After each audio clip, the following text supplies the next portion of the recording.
everybody. This is Paul Hitchcock with Barth Calderon. And who doesn't like beer? I had a chance to sit down with the founder of a really cool beer company called Sufferfest Beer. And this was in San Francisco. I was taking meetings there. And so I have a great interview with her. Her name is Caitlin, and I know you're going to love it. So follow me. Let's go check out my discussion with Caitlin and learn a little bit about the beer industry.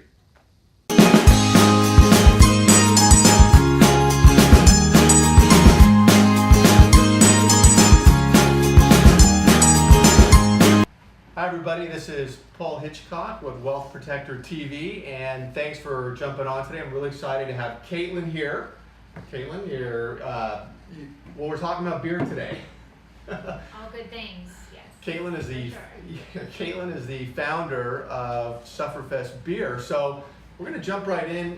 You know, obviously you and I have talked offline. Awesome company. So I always start out by asking you, how did you get started? What's your background? Yeah.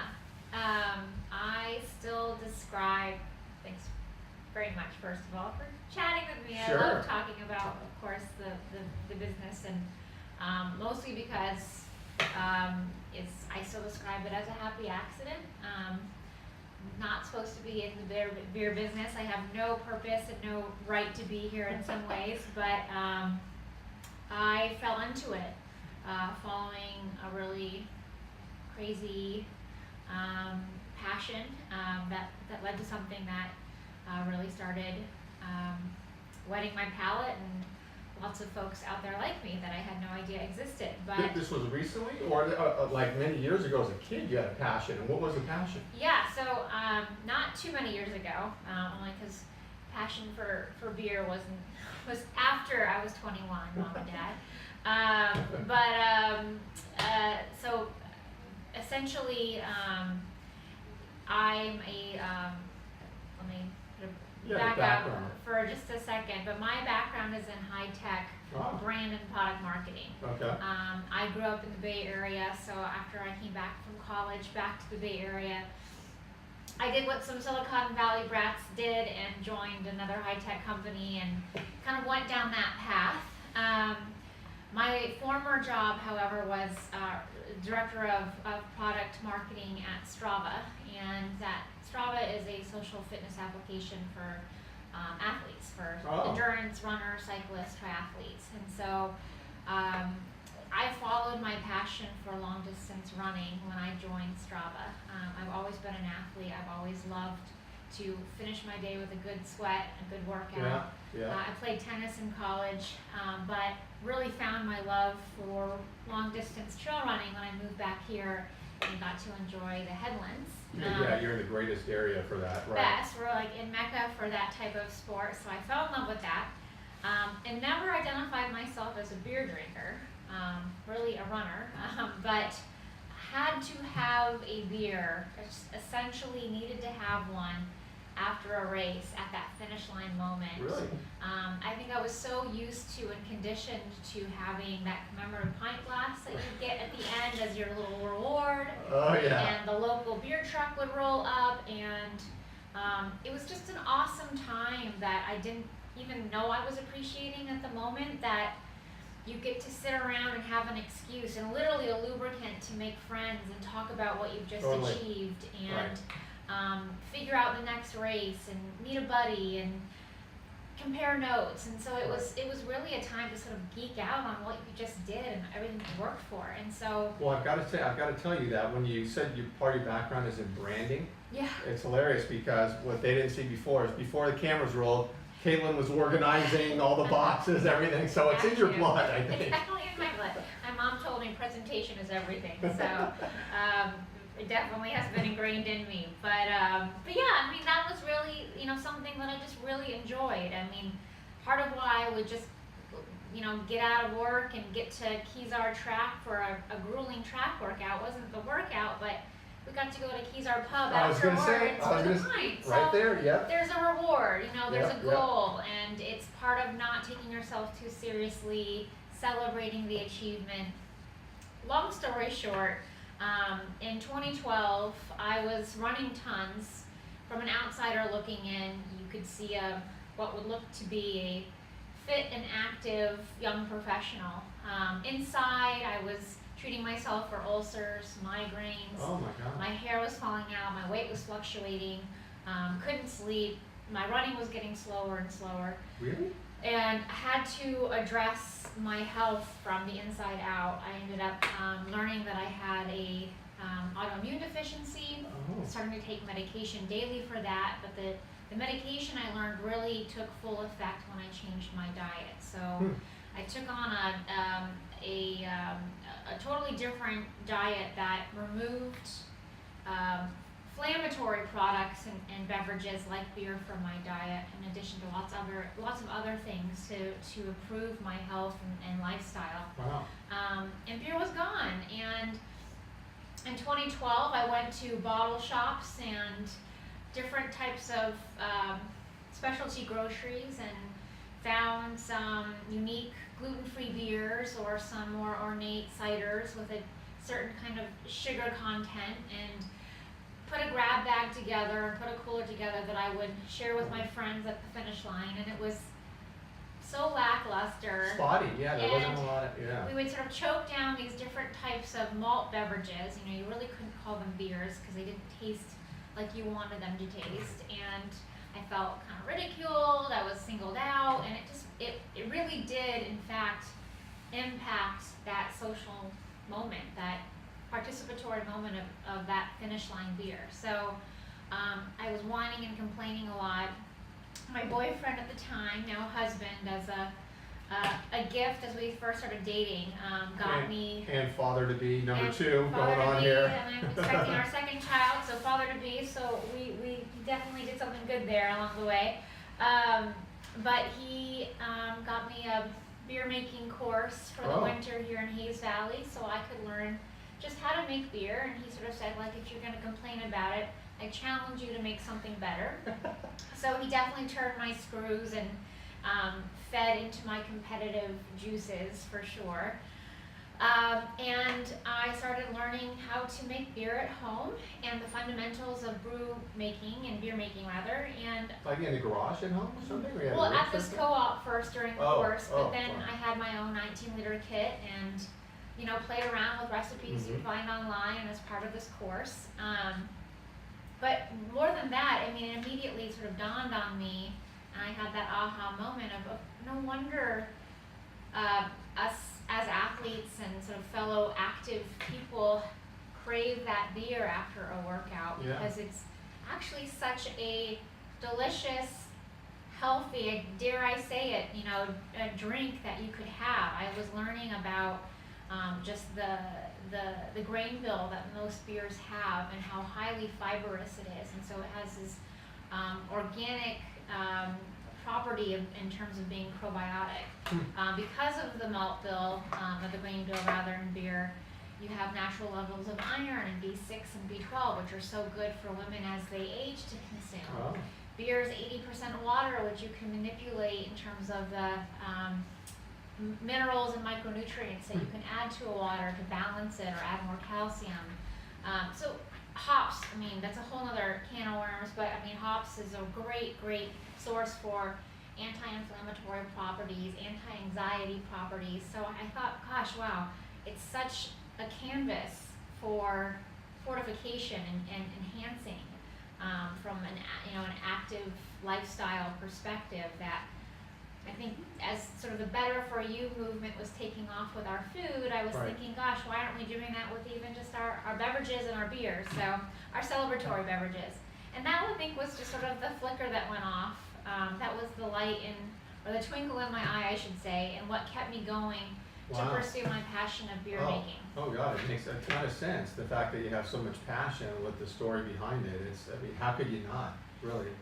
You know, I think it was a selfish need, so very self-referential, but I was brewing for friends and brewing for my fellow runners, and it just sort of kind of took on a life of its own and a groundswell, because I think so many of us, I think, are trying to walk a path and keep a healthy and active lifestyle, but don't want to have to reconcile with, can I waver here and dodge here, but in fact have something that ideally, if you're going to have a beer, and we know you are, let's try and make the healthiest, tastiest thing you can get your hands on. Absolutely. So then you jumped into it and you were brewing at home, and then you started the business just by yourself, and then, what happened? Kinda. Yeah. Yeah. I got a little obsessed about it, frankly. I was in that unique position at Sufferfest where I was lucky and fortunate enough to be interfacing with brand partners and race directors and even pro right, athletes in my job. Right.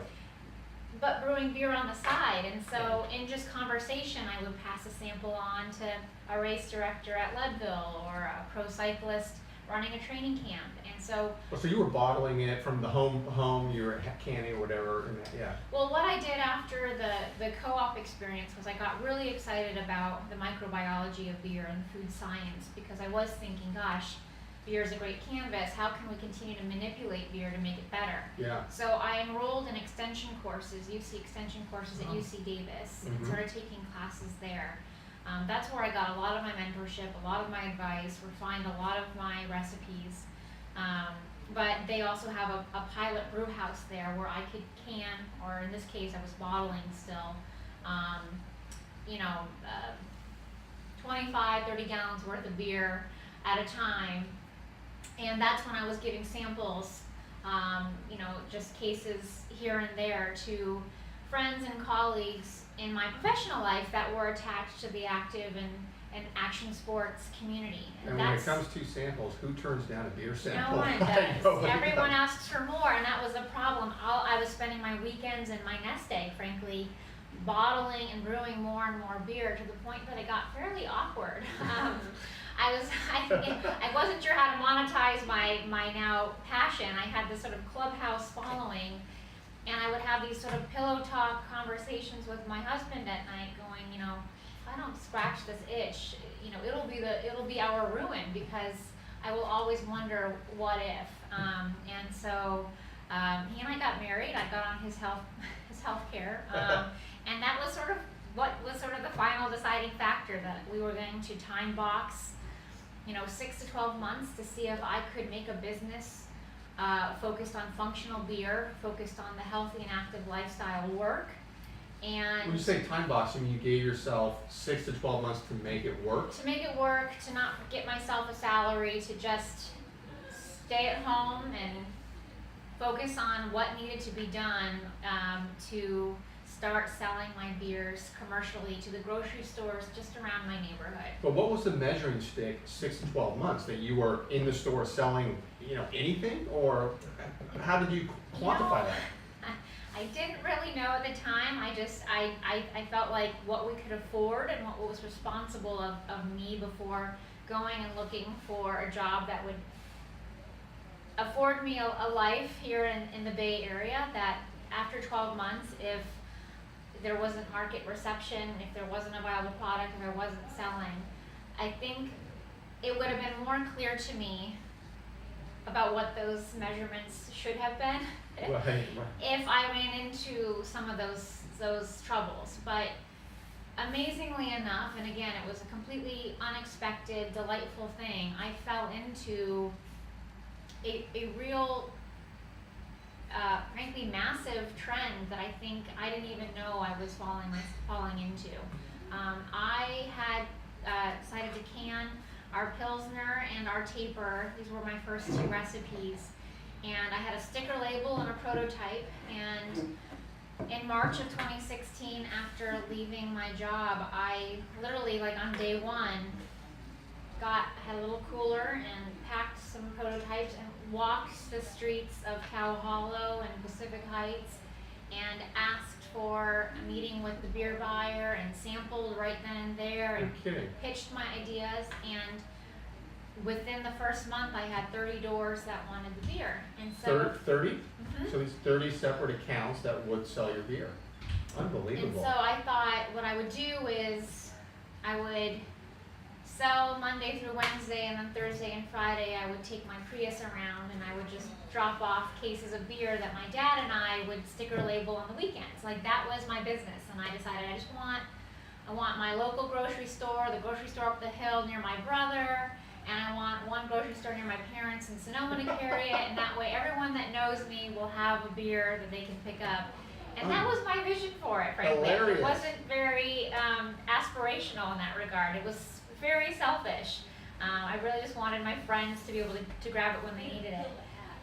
But literally on day one, we had enough orders where I had to find delivery service and start focusing on how I was going to brew more and how I was going to make sure our cans were compliant, because I don't think I had even thought about the fact that it was legal or not. And got into some of the back office work of just making sure everything was viable. And it was me, myself, and I for all of 2016, really.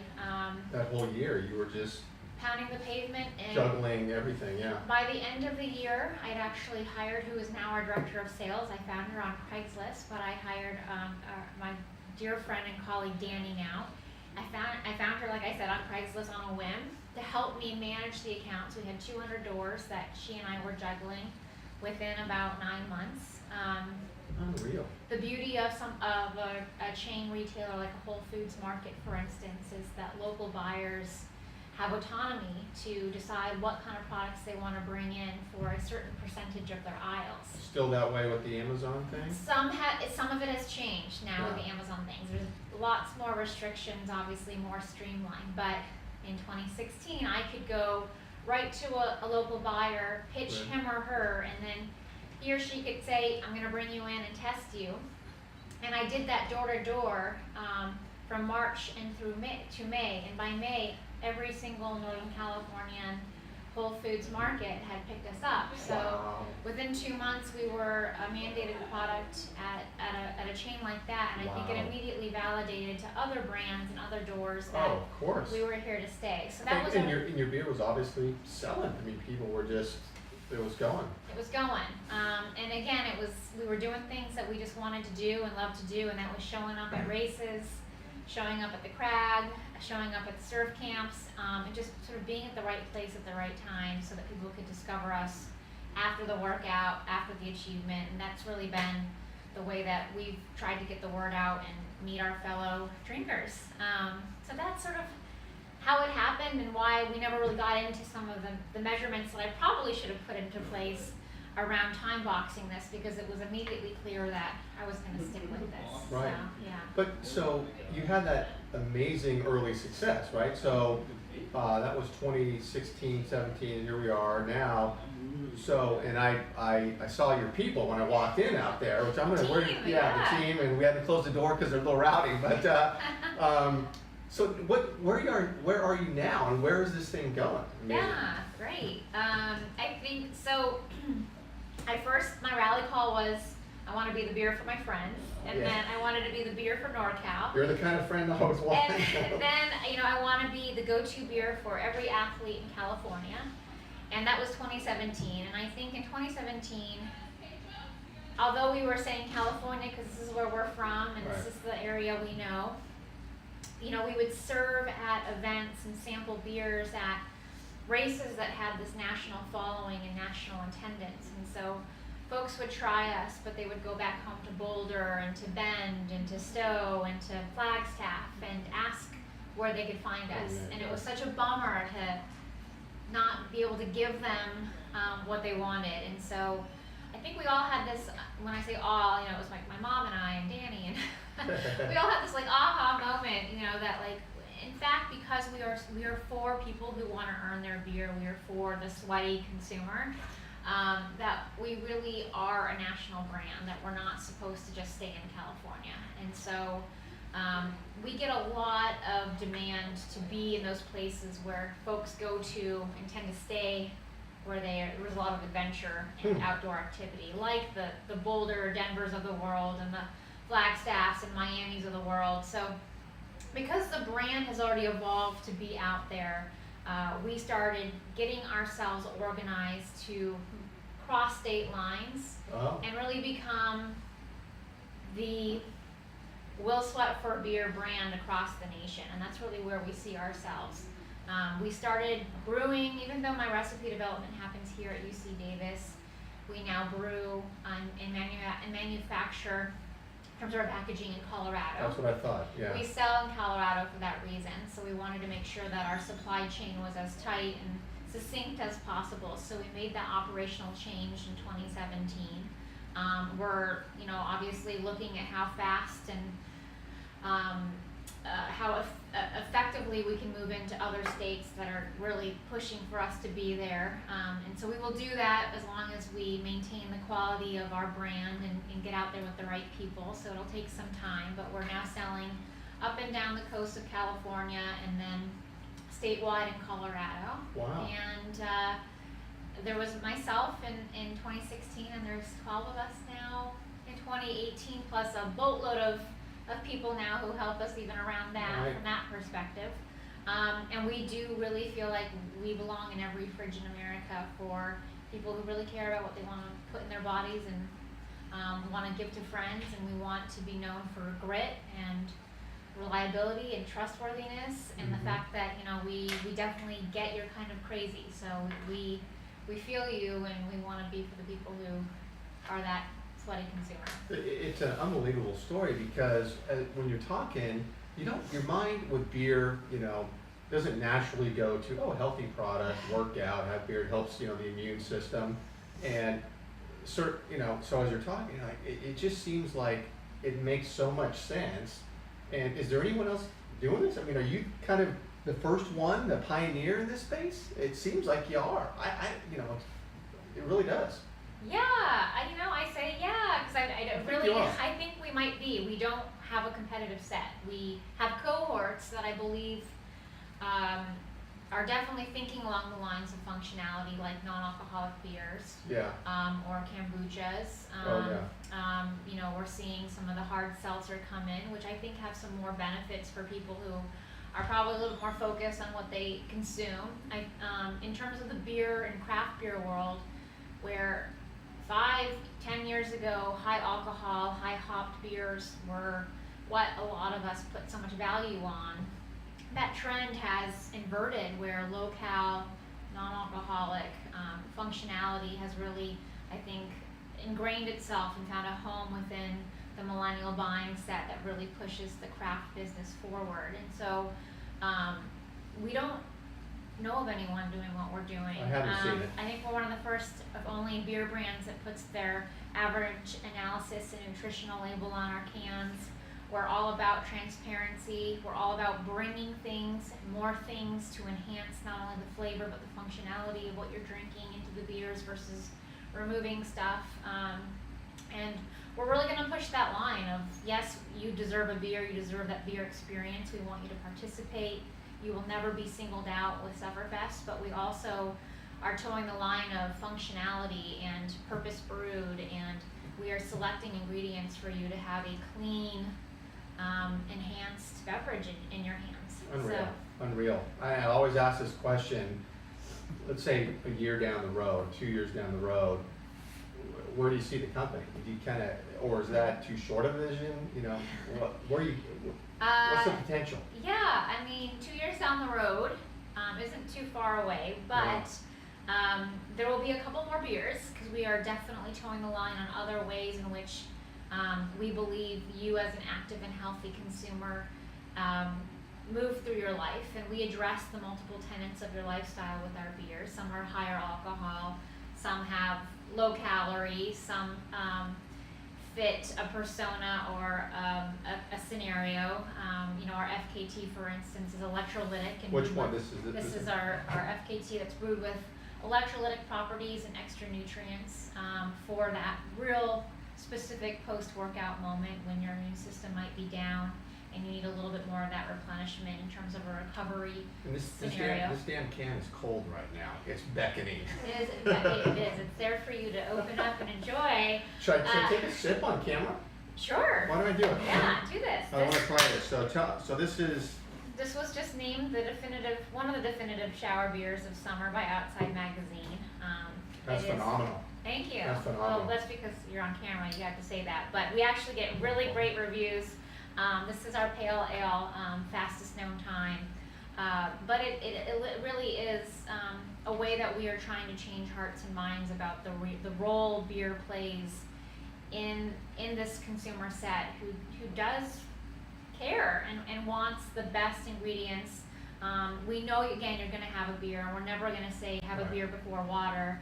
But if you're going to have a beer, we're going to give you something that's going to get you out there faster, going to get you bounced back, get you replenished sooner. And this is, I can tasting this, it's definitely something you drink after a workout. It's not too heavy, and it's got a good taste to it. Thank know, you. For sure, Yeah. yeah. Because I told you with the pickup basketball that you could be out there with the Right, beer. right, for sure. And this has a blackcurrant superfood. It has 4 times the amount of vitamin C per serving than if you were to add a different type of citrus ingredient like an orange or a grapefruit, for instance. So we really, I was gonna say cherry pick, but we blackcurrant pick our ingredients to make sure we're really thinking about that scenario.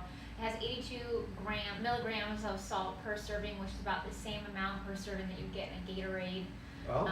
And so we really tweak the balance and the nutritional components to give you what we think you need for that moment in time. And so the lineup will evolve as we address other parts of that lifestyle that we believe you run into, and we don't want you to have to reconcile for that. We want you to keep staying in your course. Right. We'll give you a beer that enhances that ritual. And then of course our growth, like I said, we're not just for Californians, we're for people everywhere who want to earn their beer. Everywhere of course is America, but we see ourselves overseas, thinking Really? about different demographics and different folks all over the world who might want this experience. So You're not a small thinker. I'm at all. not anymore. I was definitely a very small thinker, but again, I don't think we're a beer company necessarily. I think we're an active brand, and beer is our piece of gear. Right. And Well, your website says that. You go on your website, it's almost like an outdoor experience. You're like, oh, what are they putting on, outdoor expeditions or something? It's really cool. thank you. Yeah, and I think that's how we think about ourselves. We're not hosting a tap room. We don't have a local brewery here with a tap room model. We really go out to the point of discovery where people are literally sweating and working for what they deserve, and then we're there hopefully at the right place. And so that's where we see ourselves. And so in terms of being in the outdoor active space and building a brand, not just around beverage, but your holistic lifestyle, I think it can go lots of places outside of the beverage itself. Yeah, I mean, we could talk for hours about this. You're very easy to talk to, and the product, and I would say for those watching, they probably think it's like a made-up story. Okay, it's a beer company. We go to surf contests. We're outside. We're giving away beer. I mean, it's everyone's dream company. Having a really good time. It is a grind. No 2 ways about that. It's still a small business at the end of the day, but it's exceeded my expectations. I think my team members' expectations. I think we are lucky for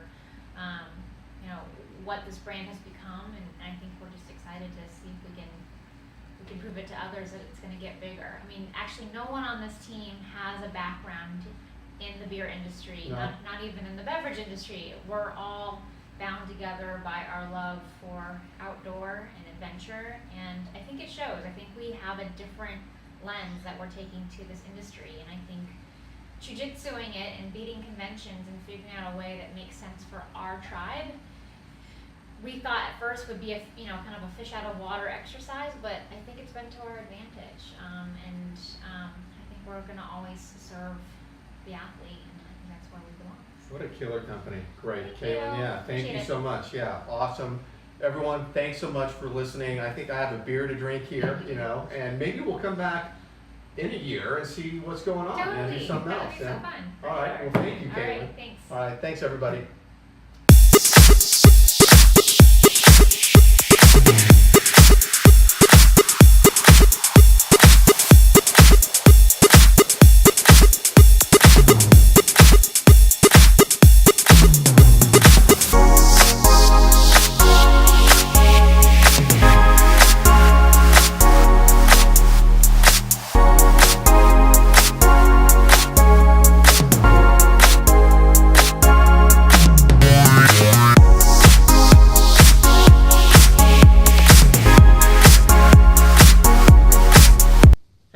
discussion with Caitlin. Really enjoyed learning about her company. We love working with companies like Sufferfest, helping them with their business planning, asset protection, estate planning for the owners.